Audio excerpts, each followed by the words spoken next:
할까요? 시작. 고넬료의 가정과 같은 우리 가정. 아멘. 아멘.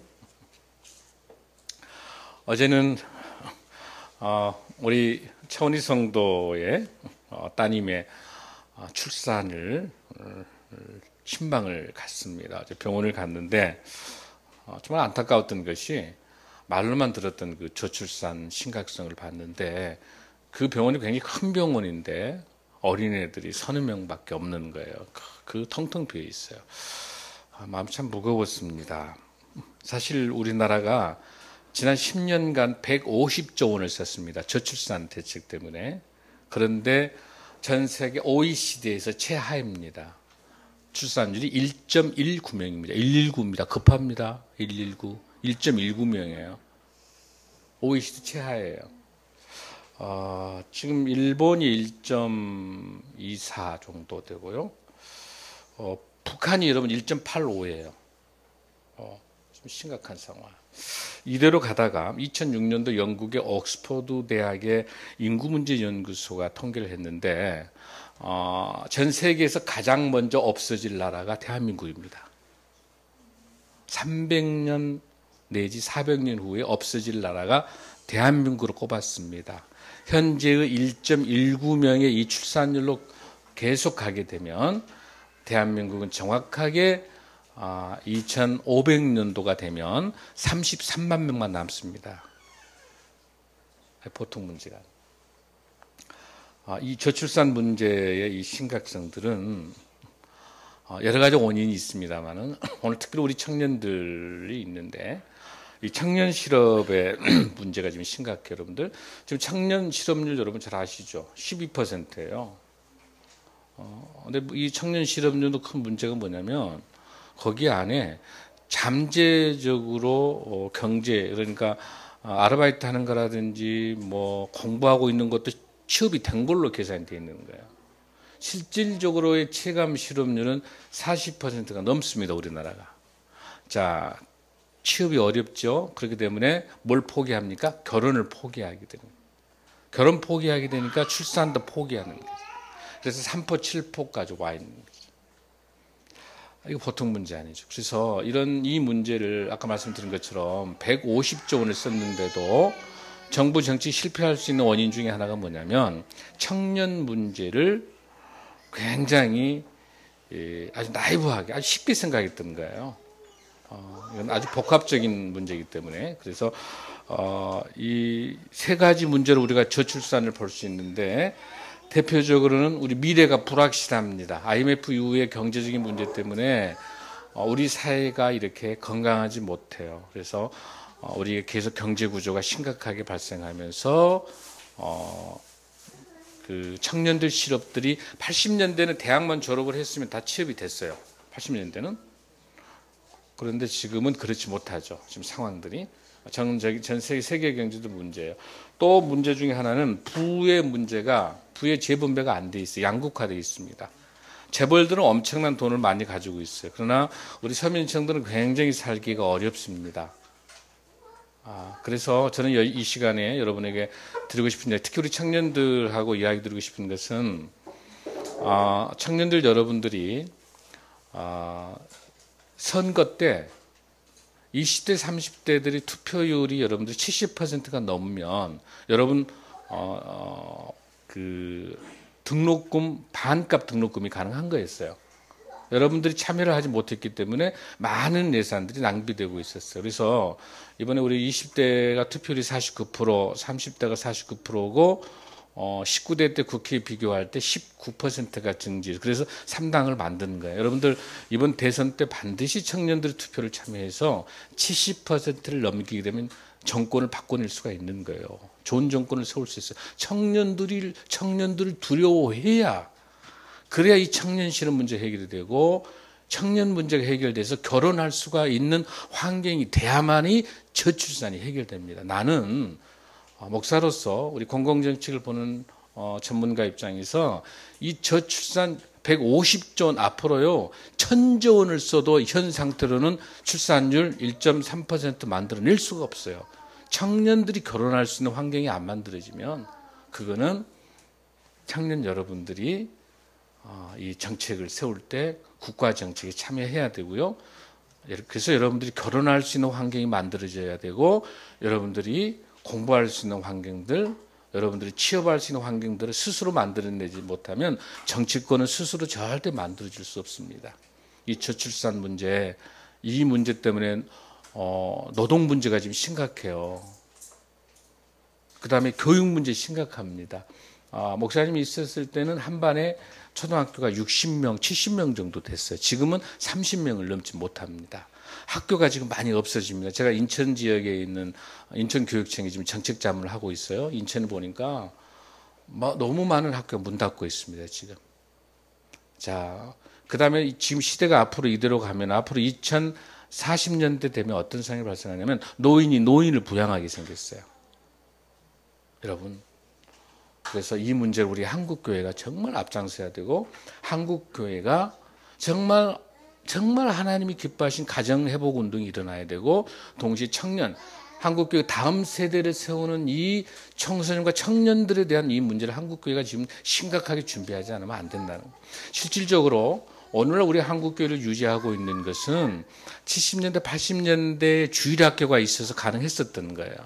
그래서 거의 다 보니까 우리 초등학교, 중고등학생들 보면 지금 현재 신앙을 가졌다는 사람들 조사해 보니까 70%가 15살 미만 때 하나님을 영접한 경우예요. 15살 미만입니다. 70%. 그래서 포포틴 운동이라 해가지고 4살부터 14살 안에 하나님을 만나게 하는 운동을 지금 전개하고 있습니다. 어릴 때 하나님을 만나지 못하고, 특히나 여러분 태아의 때부터 임신할 때부터, 임신하기 전부터 준비를 해야 돼요. 임신하기 전부터. 임신해서 애를 낳아서 애들이 여러분 3개월만 지나가게 되면 컨트롤하기 쉽지 않습니다. 애들이 이미 형성되고, 그래서 이 3개월, 3살 미만일 때까지 봤을 때 어린아이의 스트레스가 그대로 소변에 나타납니다. 늦습니다. 그래서 임신해 있을 때부터 신경 쓰고, 그 다음에 또 하나 3세 미만 때 해야 되고, 최소한 여러분들 7살 미만 안에, 7살 안에 여러분 자녀 교육에 대해서 철저히 하나님 말씀에 의지해야 됩니다. 지금 이스라엘을 포함한 전 세계의 디아스포라, 유대인 디아스포라의 세계적인 석학들이 나오고 있는 유대인들 30%, 전 세계 경제의 30%, 미국에 있는 대학의 70%가 유대인이에요, 지금. 이 사람들은 어떻습니까? 초등학교 들어갈 때까지 영어 수학을 가르친 게 아니고 모세 오경만 암송시킵니다. 계속 토라를 암송합니다. 하나님의 말씀이 지인 줄로 믿습니다. 이거는 정말 부부가 힘을 모아야 됩니다. 부부가 끊임없이 임신했을 때부터 말씀으로 훈련을 해야 됩니다. 이미 우리 환경이 너무 악화됐기 때문에 애들이 태어나가지고 3살, 4살만 벗어나면 이 환경들이 애들을 교육시킬 수가 없어요. 얼마나 악한지 몰라. 오늘 우리 유정희 대표 엔터테인먼트 계시는 우리 아이돌 가수를 키우고 있는 엔터테인먼트인데 아시잖아요. 애들이 얼마나 이 미대에 노출돼가지고 얼마나 악한지를 몰라요. 사탄의 문화가 다 지배하고 있기 때문에. 그래서 오늘 저는 여러분과 같이 어떤 가정이 하나님이 원하시는 가정인가, 그걸 좀 말씀 나누고 싶어요. 이걸 좀 드리기 전에 여러분들, 이혼하는 4가지 지름길이 있어요. 이혼하는 4가지 지름길이에요. 이혼하는 지름길. 우리 지금 이혼이 어때요? OECD 세계 또 1위죠, 이혼율이. 근데 제일 먼저 이혼하는 가정들의 첫 번째는 비난부터 시작합니다. 비난을 시작하고 난 다음에 그 비난한 거를 방어합니다. 2번째 단계는 이제 방어하다가 갈등이 시작하는 거죠. 방어에서 끝나는 게 아니라 이제 경멸로 갑니다. 이제 집안을 들먹거리면서 이제 경멸로 가는 거. 그다음에 마지막 단계는 담쌓기예요. 그러니까 지금 보니까 항원 이혼이 계속 늘어나고 있습니다. 이 사회가 그 존 거트먼이라고 하는 워싱턴 대학의 석좌 교수가 있는데, 이 교수가 유명한 35년 동안 3,000쌍의 부부를 연구했어요. 그래서 그분이 연구한 내용을 보니까 심장 박동수가 1분에 95회 이상 올라가면 위험하다는 겁니다. 근데 열받는 거지, 열받는 거. 그래서 두 가지 중에 하나, 싸우거나 도망가거나 파충류 기질로 인간이 파충류 수준으로 떨어진답니다. 심장 박동수가 올라오면, 이 과학자에 의하면. 그래서 결혼도 과학이랍니다. 결혼도 과학이기 때문에 잘 부부가 준비를 해야 된다는 거예요. 그래서 부부싸움이 어떤 내용 때문에 싸우는 게 아니고, 이 전문가 이야기는 부부싸움의 내용이 아니라 싸우는 방법 때문에 이혼한다는 거예요. 어떤 그 아주 사소한 걸로 확대돼서 그거를 관리하지 못해서 그게 커져 이혼으로 간다는 거예요. 어쨌든 여러분들, 이분의 이야기가 다 맞지는 않겠습니다만, 그러나 비난하고 그 비난한 걸 방어하고 경멸하고 담을 쌓아가면서 이혼으로 가는 그걸 봤을 때 우리 한국 교회도 거기에 자유롭지 못하는 것이죠. 말씀을 바르게 우리가 바르게 이해하지 못하면 세상 사람과 똑같은 거죠. 그래서 오늘은 여러분들에게 어떻게 하면, 지금 여러분들 어때요? 평균 수명이 어때요? 지금 79.8세야. 거의 80세, 100세 시대이기 때문에 부부 결혼해가지고 앞으로 살 날이 더 많죠. 살 날이 더 많죠? 또 사셨던 분. 그래서 앞으로 우리가 인생을 어떻게 아름다운 부부, 아름다운 가정을 가져갈 수 있겠느냐는 성경이 잘 나와 있어요. 그 중에서도 대표적으로 가장 모범적인 가정이 고넬료 가정입니다. 고넬료 가정. 그래서 오늘 우리 고넬료 가정이 어떤 가정을 꾸렸기 때문에 이렇게 행복한지, 그 비결을 우리 사랑하는 성도 여러분하고 나누고 싶습니다. 첫 번째, 우리 고넬료의 가정은요, 사도행전 10장 2절에 있는 것처럼 경건한 신앙을 갖는 가정이에요. 여러분, 고넬료는 어떤 사람이라고 그랬습니까? 이방인이죠. 이방인이기 때문에 어떤 사람이에요? 로마 사람이잖아요. 로마 사람이기 때문에 복음을 받아들이기 전 단계였는데 하나님을 영접한, 유대교를, 하나님을 영접했던 그 사람이죠. 그러면서 경건했고 뭘 많이 했다고 그랬어요? 구제를 많이 하는 그런 가정이죠. 그래서 가장 우리 중요한 거는, 가장 아름다운 고넬료 가정을 한마디로 이야기하면 어떤 가정이어야 된다? 경건한 가정이어야 된다. 즉 하나님께 이 예배의 목숨을 걸어야 돼요. 이 예배, 주일 이 예배에 여러분 목숨을 걸어야 돼요. 이 예배가 우리 삶이 돼야, 이 예배의 목숨을 거는 정말 경건, 그 예배를 소중하게 여기는 사람은 새벽 기도도, 새벽에 말씀 큐티도 깊게 하는 거죠. 시작할 때. 그리고 또 동시에 그 경건한 사람은 하나님의 말씀을 늘 묵상하는 거죠. 그래서 여러분들이 말씀을 묵상하고 늘 여러분들께서 경건한 삶을 살아갈 수 있는 그런 가정, 고넬료 가정이 그런 가정이었습니다. 두 번째, 고넬료의 가정의 특징은 아까 말씀드린 것처럼 무엇을 하는 가정이에요?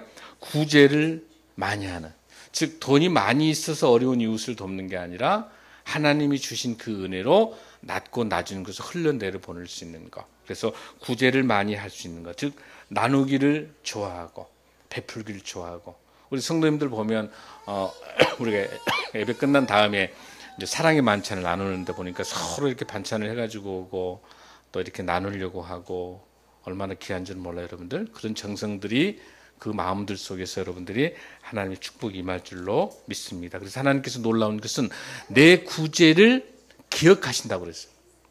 하나님께서 너의 경건과 너의 기도와 너의 구제를 기억한다라고 사도행전 10장 30절 그리고 10장 31절에서 내 구제를 기억하신다는 증언, 고넬료야라고 천사가 나타나서 고넬료야 라면서 너의 구제를 기억한다라고 그랬습니다. 사랑하는 성도 여러분, 구제하는 여러분의 삶 살기를 간절히 소원합니다. 구제는 물질이기 때문에 물질은 여러분의 마음의 중심이 있는 거예요. 많은 물질을 통해서 구제하지 않아도 돼요. 여러분의 형편과 상황에 맞춰서 작으면 작은 대로, 없으면 없는 대로. 정 없으면 여러분들 나그네에게 물 한 잔이라도 줄 수 있는 그런 마음이 훨씬 중요한 거예요. 많은 돈을 줘서 구제하는 것만이 아니라 물 한 잔 주고, 또 여러분들 이렇게 일하는 분들에게, 청소하는 분들에게 시원한 물 한 잔 이렇게 다 드릴 수 있는 거, 그게 큰 구제. 여러분들, 그런 사람이, 훈련된 사람이 재정적으로 조금 여유 있을 때 큰 헌금도 할 수 있는 거예요. 아무리 돈이 많아도 훈련되지 않은 사람은 구제할 수 없는 거야. 사랑하는 성도 여러분, 제가 항상 하는 이야기 있죠.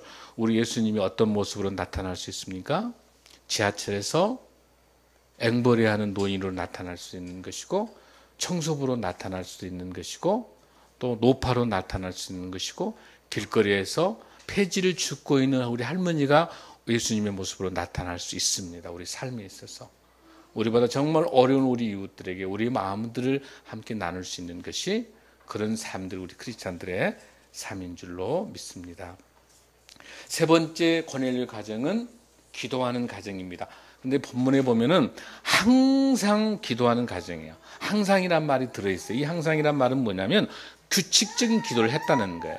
그러니까 기분 내키면 기도하고 기분이 안 좋으면 기도 안 하고 급하면 기도하고 한 게 아니라 항상 시간을 정해놓고 기도했다는 거. 여기 보면 제 9시에, 9시는 오후 몇 시예요? 오후 3시잖아요. 오후 3시니까 군인이 시간을 정해놓고 기도한다는 게 쉽지 않잖아요. 그렇죠? 그럼에도 불구하고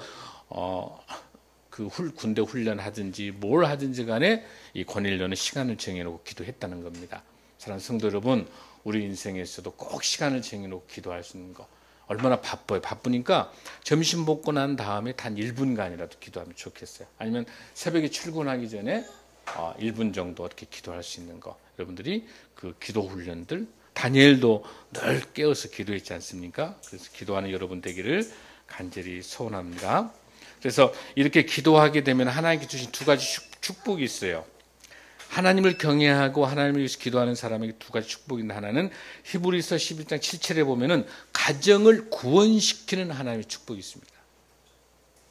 경건한 삶을 통해서 가정을 구원하게 됩니다. 기도와 말씀이 없이는 가정이 구원받을 수가 없는 거죠. 또 하나 시편 128편 2절에 보면은 여호와를 경외하며 그의 길을 걸은 자마다 복이 있도다. 내가 복되고 형통하리라. 경건한 가정이 기도하는 것은 히브리서 11장 7절과 시편 128편 2절에 형통하는 가정의 축복을 주십니다. 사랑하는 성도 여러분들, 여러분이 경제적인 어려움이 있습니까? 가정에 어려움이 있습니까? 자녀의 문제가 있습니까? 뭐가 문제 있습니까? 가장 중요한 것은 형통된 가정이에요. 만사가 형통하는 가정 되기 원하시죠? 그러기 위해서는 먼저 경건한 가정이 되시고 기도하는 가정이 되시고 구제하는 그런 가정이 되시기를 간절히 소원합니다. 아멘. 아멘.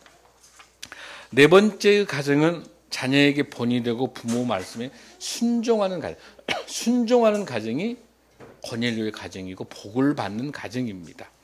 여러분들 보면 그 10장 23절하고 24절에 보면 뭐가 있냐면 지금 이 고넬료의 가정이 어느 위치에 지금 있어요? 위치가?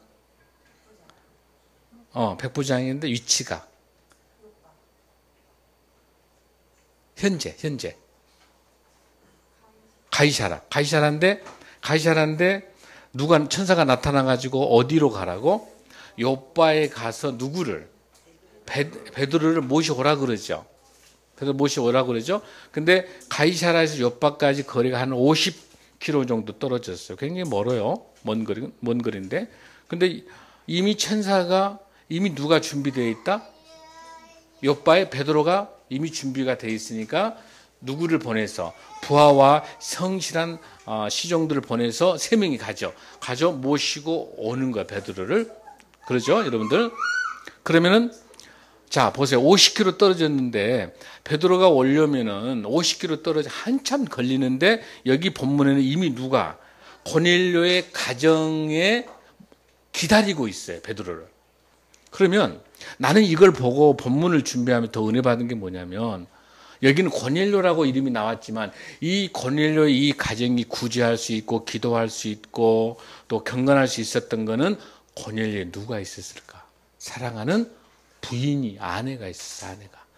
아내가 이름은 안 나오지만 뒷받침되지 않고는 고넬료가 구제할 수가 없고 기도하는 가정이 될 수가 없고 경건한 가정이 될 수 없는 거야.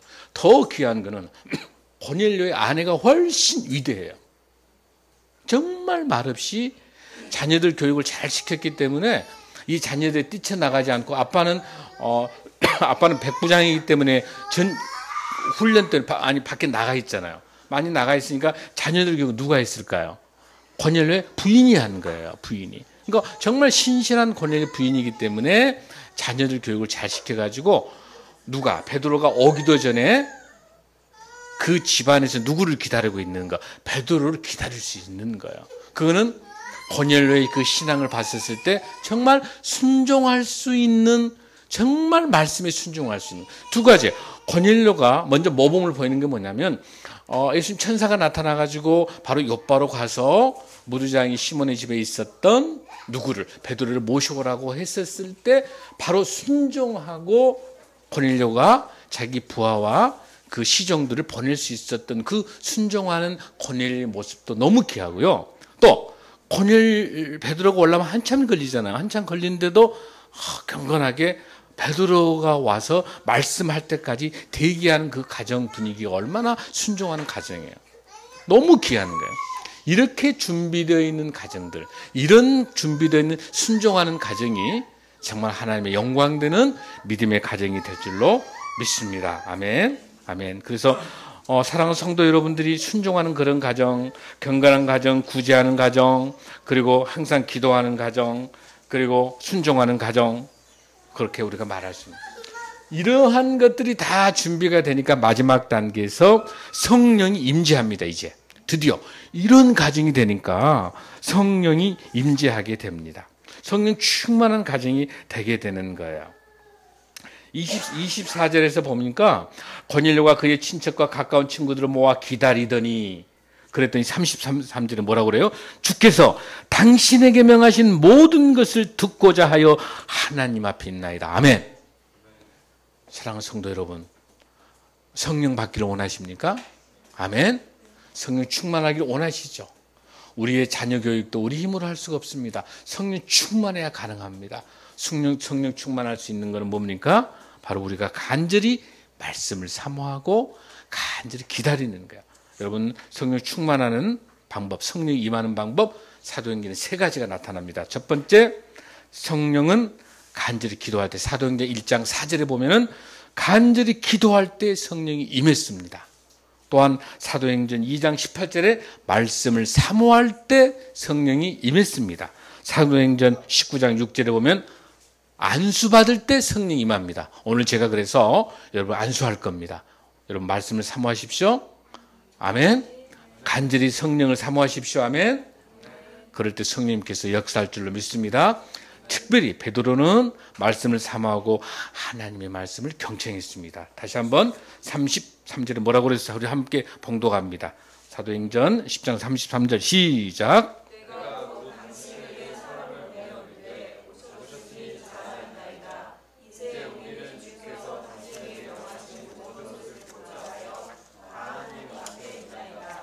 아멘. 아멘. 자, 여러분도 우리 하나님의 말씀 앞에 말씀을 갈구하고 기다리고 계십니까? 아멘. 앞으로 이러한 고넬료와 같은 가정을 통해서 안디옥 교회가 선교하는 교회가 될 수 있었던 거예요. 그리고 바울과 바나바가 이방인 선교를 출발할 수 있었던 전초전입니다.